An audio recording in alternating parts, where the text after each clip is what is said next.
Bueno, ahí ya estamos casi todo.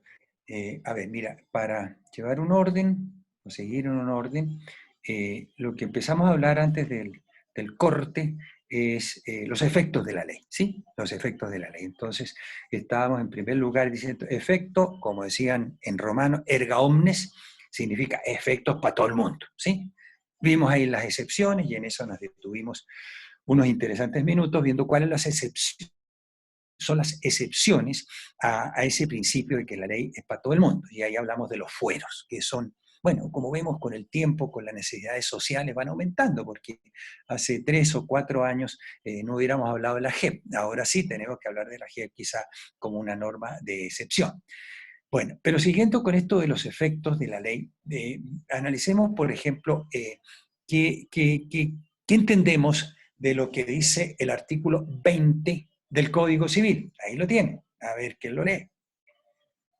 ¿Quién lee el 20? Efectos especiales en materia de bienes. Artículo 20. Los bienes situados... Ya, espérate, antecito, mira, ¿qué son los bienes? Mira, los bienes, incluso una materia que si ustedes recuerdan su pensum, la van a estudiar en 2 semestres más adelante, en tercero y cuarto. ¿Qué son los bienes? Los bienes, bien, es todo aquello que tiene un contenido económico, pero la legislación fundamentalmente le da una mayor importancia a los bienes raíces, a los inmuebles, a los edificios, a las casas, a los lotes, ta. A eso se refiere este artículo 20. Ahora sí. Sí. Artículo 20. Los bienes situados en los territorios y aquellos que se encuentren en los estados en cuya propiedad tengan interés o derecho a la nación están sujetos a las disposiciones de este código, aun cuando sus dueños sean extranjeros y residen fuera de Colombia. Esta disposición se entenderá sin perjuicio de las estipulaciones contenidas en los contratos celebrados válidamente en país extraño. Pero los efectos de dichos contratos para cumplirse en algún territorio o en los casos que se afecten a los derechos e intereses de la nación, se arreglarán a este código y demás leyes civiles de la Unión. Ya, una cosita, un recorderi, ¿no? Esa terminología que utiliza ahí el Código Civil, territorios. No se olviden que cuando el Código Civil empezó a aplicarse en Colombia, Colombia era un país federal. Entonces, cuando el país federal se habla de territorios y de estados. De modo que dándole una redacción moderna y muy breve ese artículo 20 que tú acabas de leer, digamos que todos los bienes situados en Colombia se rigen por la ley colombiana. Punto. Ese es el contenido actual de ese artículo. Todos los bienes situados en Colombia se rigen por la ley colombiana, aunque sus propietarios sean extranjeros. Entonces, por ejemplo, migración grande hace varios años, muchos chinos, y como son buenos comerciantes, parece tienen plata, ¿pueden comprar una casa? Sí, pueden comprar una casa, una finca, también pueden comprar una finca, pero todo eso, esa compra de casa, compra de finca, compra de un local comercial, se rige por la ley colombiana. ¿Tiene que pagar predial? Claro que tiene que pagar predial. Tiene que someterse a ciertas reglas y van a construir totalmente. Ese es el contenido de lo que llamamos el principio de la territorialidad de la ley. El principio de la territorialidad de la ley significa que la ley colombiana es obligatoria en todo el territorio nacional para todos los que estén aquí y para los bienes que están en el territorio nacional también es obligatoria esa ley, ¿no es cierto? Entonces, ¿los bienes cuáles? Raíces o muebles. Ese mismo extranjero que aquí se compró, qué sé yo, una tractomula. Listo, perfecto. Pero todo lo que tiene que ver con esa tractomula se rige por la ley colombiana. Desde el código de tránsito a las reglas que prohíben parquear, todo se rige por la ley nacional. ¿Ya? Entonces, ese artículo 20, ese es el principio de la territorialidad de la ley. Retener esto, porque más adelante ya, quizás para culminar este capítulo, vamos a hablar de la extraterritorialidad de la ley. Mira la palabra, extraterritorialidad. Es decir, cuando la ley nacional, la ley colombiana puede salir del espacio territorial del país. Pero por ahora, este artículo 20 nos dice que la ley es obligatoria, o mejor, se aplica a todos los bienes situados dentro del territorio nacional. sin distinción, si son nacionales, si son extranjeros, les guste o no les guste, se les va a aplicar. Segundo principio, entonces, la territorialidad. Tercer principio, que tiene que ver con los efectos de la ley. Efecto de la ley en el tiempo. Efecto de la ley en el tiempo o efecto temporal de la ley, como quieran ustedes. Ahí otra vez me remito a esa ley o a ese código tan viejo que les mencionaba del año 1903, Código Régimen Político Municipal, que obliga desde cuándo es su promulgación para todo el mundo y dentro del territorio nacional y rige hacia el futuro. Ese es el principio básico del efecto de la ley en el tiempo, que la ley rige solo hacia el futuro. Se dicta hoy una ley, buena, regular o mala, se aplica de hoy, jueves 26 de marzo, hacia adelante hasta el momento en que esa ley fallezca o sea derogada. ¿Listo? Entonces, vamos a ver, así como el principio de la obligatoriedad tenía unas excepciones que eran los fueros, vamos a ver cómo este principio del efecto de la ley en el tiempo también tiene algunas excepciones. Excepciones en cuanto a qué? A que la ley se puede aplicar a situaciones del pasado, sí. Y esa aplicación de la ley a situaciones del pasado tiene dos nombres muy parecidos, pero por favor no me los confundan. Uno es la retroactividad de la ley. Retroactividad de la palabra lo está diciendo, de echar reversa, de retroatraer. Retroactividad, es decir, se aplica para atrás. La retroactividad de la ley en nuestro sistema solamente es aplicable, aceptable en materia de derecho penal. Solamente en derecho penal. Ya les voy a decir una normita ahí donde ustedes encuentran claramente esto, ¿sí? No se aplica en ningún otro aspecto. En derecho penal sí, con base en un principio absoluto del derecho penal que se llama el principio de la favorabilidad de la ley. Favorabilidad respecto a quién, a quién favorece esta ley, al que, como lo dice la ley, como lo llama la norma, al reo, palabra del romano, ¿no es cierto? Al reo, al preso, al que ha sido condenado. A él lo ampara esta retroactividad de la ley, que va a significar que la nueva ley ya desconoce situaciones que se hayan producido, las desconoce y se aplica la nueva ley, aunque no estaba vigente sino hasta el día de hoy, se va a aplicar a situaciones que se hayan producido de para atrás. Alguna vez creo, a raíz de una pregunta a ustedes, yo les di ese ejemplo. Dije, si una persona hoy había sido condenada a 20 años de pena privativa de libertad por cualquier delito, y sale una ley que dice, mire, por el mismo delito se va a condenar máximo a 10 años, esa persona se cuelga de esa ley, ¿sí? ¿Por qué? Porque esa ley, como es favorable, se aplica el principio de la favorabilidad y se aplica el principio de la retroactividad de la ley. Entonces la ley le dice, señor, a usted lo favorece, venga para acá y como ya lleva 10 años se puede ir para su casa. Principio de la retroactividad de la ley. Si les interesa el tema, anoten por ahí que esto está en una ley muy antigua, pero que está vigente. Es la ley 153 del año 1887. Me dicen viejitas, pero todavía sirven, ¿sí? Ley 153 de 1887. Y esa idea que yo les acabo de memorar está en el artículo 44.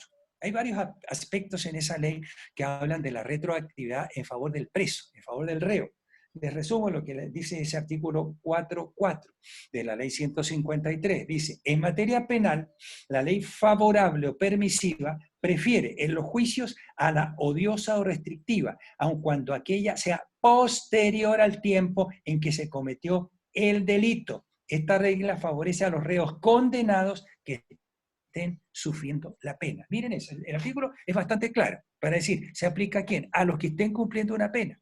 Usted fue condenado el año 2005 a 40 años y hoy 2020 sale una ley que para ese mismo delito va a ser condenado a 10 años. Sí, entonces ya cumplió o bien su pena se reduce a los 10 años. Principio de la retroactividad de la ley, excepción al principio del efecto inmediato o efecto de la ley solo hacia el futuro.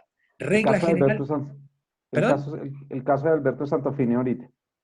Eh, Yo no creo que a este señor le hayan aplicado, porque él ya había sido condenado. Creo que lo que a él le aplicaron fue las 3/5 partes de la pena, porque la Corte le había aplicado, creo, 20 y pico de años, y este señor ya cumplió 3/5 partes, y además se acogió a un principio, está en el régimen carcelario, de para personas de la tercera edad, pero no, la condena fue igual. Si pedimos el día de mañana un certificado de conducta de este señor, va a tener que decir que fue condenado a 27, creo que son, no sé, 24 o 27 años de presidio por el delito de homicidio, ¿sí? Es distinto, porque aquí lo que está previendo este artículo que hemos leído es que haya sido condenado por una ley y que salga una ley que respecto del mismo delito establezca una pena superior. Fíjense que haciendo historia, esto ya el profesor de penal se lo puede comentar más adelante, hace algunos años los que todavía creen que aumentando la rigurosidad de las penas van a desaparecer ciertos delitos, subieron considerablemente la penalidad. Me refiero al delito de secuestro y creo que el delito de acceso carnal violento. Secuestro va en 60 años, ¿sí? Y el acceso carnal violento creo que va casi en 20. Caramba, miremos las estadísticas si esos delitos disminuyeron, para nada. Pero bueno, ya es un tema que ustedes van a discutir en criminología, si realmente la sanción terriblemente drástica sirve o Porque no sirve. en tránsito Entonces, sucede lo mismo, ¿no? En tránsito pasó la multa por conducción en embriaguez de 30 salarios mínimos diarios a casi 100, mentiras, casi a, que son como 20 salarios mensuales legales vigentes. Pasó casi, se multiplicó por 100 veces la multa. Algo más o menos ahí así. la amplió, ¿no es cierto? Sí, Sí, sí, sí, además sí. que ahí en el régimen de este tránsito se meten algunos principios de derecho administrativo, ¿no? Mm. En los que tienen que ver con la prescripción, porque creo que ahí si dentro de cierto término la autoridad no te dice, señor, usted cometió un semáforo en rojo, lo que te estoy diciendo me parece haberlo escuchado. Si no te notifican eso dentro de 3 meses, creo, se puede pedir la extinción de la sanción, ¿sí? Son Entra, normas de derecho entra la administrativo, esa caducidad, entra caducidad. la caducidad sobre la acción administrativa de la sanción y la prescripción de la acción. 2.000. Y mañana sale una ley que diga que me cuesta 1.000.000, pero yo violé el rojo mañana, me aplican el millón. ¿Sí? Pero si lo apliqué, si violé el rojo la semana antepasada, no señora, a mí me cobra los 500.000, porque se aplica la ley vigente al momento que se cometió la irregularidad. Pero esto, como estamos viendo las excepciones al principio del efecto inmediato, efecto hacia el futuro de la ley, tengamos en claro lo que es esto de la retroactividad de la ley, que algunos de ustedes en el futuro se van a dedicar al derecho penal y les aseguro que esa normita les va a servir para sacar a más de un personaje que lo tengan allá detrás de los barrotes. ¿Sí? Puede ser, nunca se sabe. A ver, en la otra excepción al efecto hacia el futuro y que les decía que tiene un nombre parecido, pero que no me lo confundan. Les reitero antes de mencionarlo que solamente hay retroactividad en materia penal, en materia civil, en materia laboral, no hay retroactividad. En la otra excepción se llama retrospectividad, la retrospectividad. Fíjense que el nombre es parecido y el efecto también es parecido, pero no es lo mismo. Mira, decíamos ahora que la ley es retroactiva cuando desconoce algo de atrás. Desconoció los 20 años que me clavaron y ahora me dice tiene 10. Desconoció algo de... En cambio, la ley se dice que es retrospectiva cuando se aplica a situaciones, aquí sí puede ser en lo civil, y el ejemplo que les voy a dar es en lo civil, se aplica a situaciones que se produjeron en el pasado y que se siguen manteniendo, ¿sí? Que se originaron el año 2000, que no había ley, y hoy sale una ley respecto a esa situación, se aplica, aunque esa ley es de hoy, y se aplica una situación que se originó en el pasado. Les doy un ejemplo muy concreto que a más de ustedes, algunos de ustedes de pronto se les va a plantear. La ley de divorcio. Nuestra ley de divorcio es del año 1992. De 1992, consecuencia o resultado de la Constitución del 91. Pero ¿qué pasa? La propia ley de divorcio lo dice en uno de sus últimos artículos. Dice, esta ley se va a aplicar tanto a los matrimonios celebrados después de su vigencia de 1992, como a los matrimonios que se hayan celebrado antes de 1992. Ahí no está desconociendo nada. ¿Se fija la diferencia con la retroactividad? Por el contrario, está diciendo, señor, usted se casó en el año 1985, listo, su matrimonio es válido. ¿Se quiere divorciar? Perfecto, venga y se cuelga de esta ley que no existía cuando usted se casó.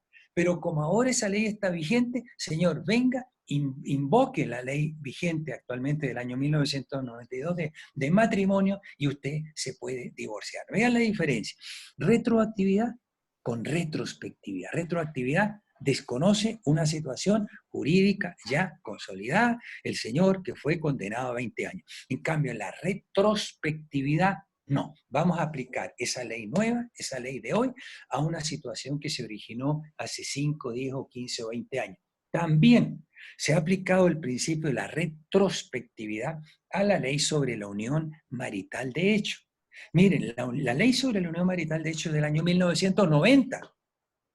Y la ley fue poco clara y se empezó a aplicar solo de ahí para adelante, a los que empezaron su unión marital de hecho del año 1990 para adelante. Y tuvo que venir una sentencia interpretativa, primero de la Corte Suprema y luego de la Corte Constitucional, en que dijo, no señores, esta ley se va a aplicar a las personas que vivan juntas, sin estar casadas, antes y después de 1990. Antes y después. Entonces, cuando esa pareja se fue a vivir juntas, en 1985 no había ley de unión marital de hecho. Listo, se fueron a vivir juntos porque se fueron a vivir juntos. Pero viene la ley de unión marital que es del año 90 y la ley o la corte después le dice, señores, ustedes que empezaron su convivencia en 1985, tranquilo, esta ley que no existía cuando ustedes empezaron su unión, también los va a cobijar. ¿Listo? Ven ustedes la diferencia entre retrospectividad, que esta sí se aplica a leyes civiles, y la retroactividad, que solamente es para leyes penales. Entonces, ahí tenemos el efecto de la ley en el tiempo, el efecto de la ley en el tiempo. Regla general, el efecto inmediato hacia el futuro. Excepciones. La retroactividad, que está en esa ley 153 de 1887, y la retrospectividad, que como ejemplo, yo les digo la ley de divorcio, que es la ley 25 de 1992, ley 25 de 1992, que en uno de sus últimos artículos dice prácticamente lo que les acabo de decir, que se aplica a matrimonios celebrados antes de su vigencia y por supuesto los celebrados ya durante la vigencia de esta ley. Preguntas, interrogantes. ¿Cómo vamos hasta ahí? Hola, profe, ¿qué tal? Habla con Mateo. ¿Sí me Mateo, escucha? ¿cómo te ha ido? Cuéntame. Bien, sí, señor. Profe, le quería preguntar, en la ley de retroactividad, o sea, significa que son las leyes que se establecen hoy para sucesos tanto anteriores como sucesos después de que se aplique, bueno, de que se establezca la norma, ¿sí? A ver, no. ¿La retroactividad tú dices? Sí, señor. No, la retroactividad se refiere que se va a aplicar a situaciones que ya hayan ocurrido. El caso concreto, ya una pena que esté firme, que esté ejecutoriada, que ese señor sabe que lo condenaron a 20 años y no tiene más. Viene la nueva ley que dice, no, ese delito 10 años, ahí se aplica en forma retroactiva, hacia atrás. Por eso te digo que la ley cuando es retroactiva dice que desconoce situaciones ya concretas. ¿Cuál es la situación concreta en materia penal? Una sentencia que ya se sancionó por el juez, es decir, que se encuentra firme y ejecutoriada. De acuerdo. Gracias, profe. Por ejemplo, doctor, por ejemplo, donde de retrospectividad en penal, si yo conociera hoy un delito, por decir un delito de narcotráfico, que se viene dando inclusive desde antes del sistema penal acusatorio, que voy a conocer hoy con el penal acusatorio, que es la ley que lo rige, en ese momento la ley sería retrospectiva, porque está mirando A cosas ver, no, de mucho atrás. no. Es decir, tu ejemplo da para otra cosa. Y fíjate que lo acaba de aplicar una sentencia que creo que fue la primera sentencia virtual en estos días de la Sala Penal de la Corte Suprema. Porque tú estás hablando de un delito que se cometió hace mucho rato y que hoy tú lo denuncias. Ahí puede operar la prescripción. Por si no lo han leído, les va a llegar en alguna noticia a internet. Miren de qué se trató.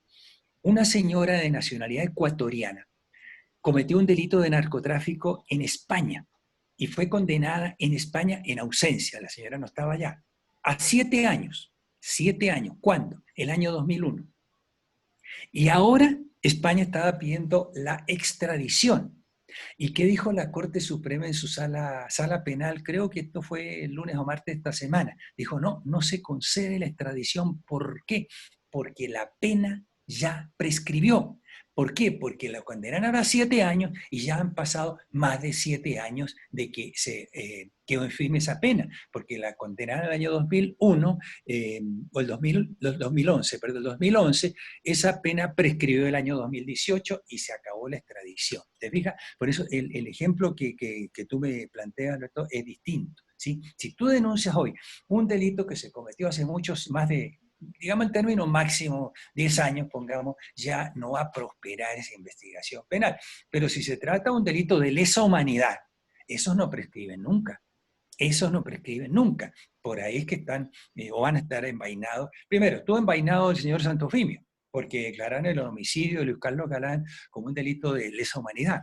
Y también está envainado por ahí otro que está también preso por eso, con relación, no sé si hay presos, no sé, por el homicidio de Álvaro Gómez Hurtado. También se declaró delito de lesa humanidad. Por tanto, aunque pasen los años y los años y los siglos, ese delito no prescribe. Entonces, cuidado con la prescripción, con no confundirla con este tema de la retroactividad. Es favorable la retroactividad, en ciertos casos la prescripción también puede ser favorable, claro, porque si ese que tú ibas a denunciar, que cometió ese delito hace 10 años o más de 10 años y tuvo la, digamos, la habilidad para esconderse y hasta ahora lo van a juzgar, el delito prescribió.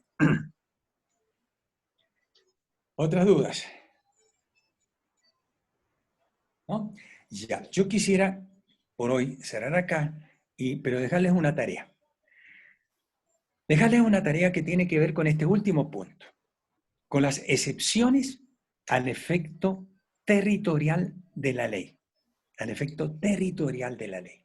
Porque ya dijimos, la regla general es el artículo que se leyó hace unos minutos, el artículo 18, rige para todos en el territorio nacional. Miren cómo se llama la excepción. La excepción se llama extraterritorialidad de la ley. Extraterritorialidad de la ley colombiana, pónganle nacionalidad. Extraterritorialidad de la ley colombiana. Ustedes van a analizar un solo artículo del Código Civil, que es el artículo... Qué pena, usted la repite, no le entendí bien. Extraterritorialidad. Extraterritorium, es decir, que la ley sale de nuestro territorio. Extraterritorialidad de la ley colombiana. Extraterritorialidad de la ley colombiana. Si quieren le agregas algo más, porque el artículo que les voy a citar como del Código Civil es una extraterritorialidad de la ley civil, de la ley civil. Entonces, el artículo 19 del Código Civil, otra vez, tengan cuidado, que ahí habla de territorio, que habla de nación, pues cuando Colombia era federal. Pero extraterritorialidad, ¿qué significa?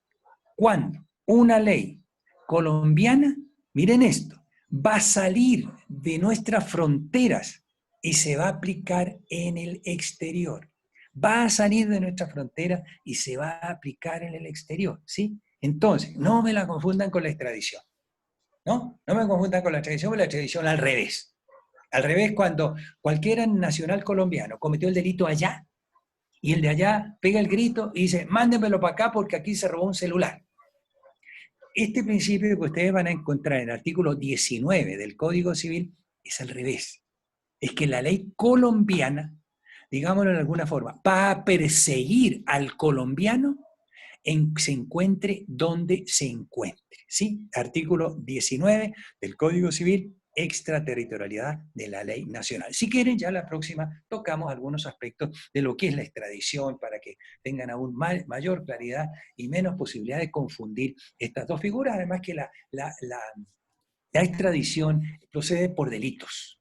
Ustedes van a ver que esta extraterritorialidad de la cual habla el artículo 19 se refiere a situaciones civiles. Ahí no consagra delitos posiblemente cometidos. ¿Listo?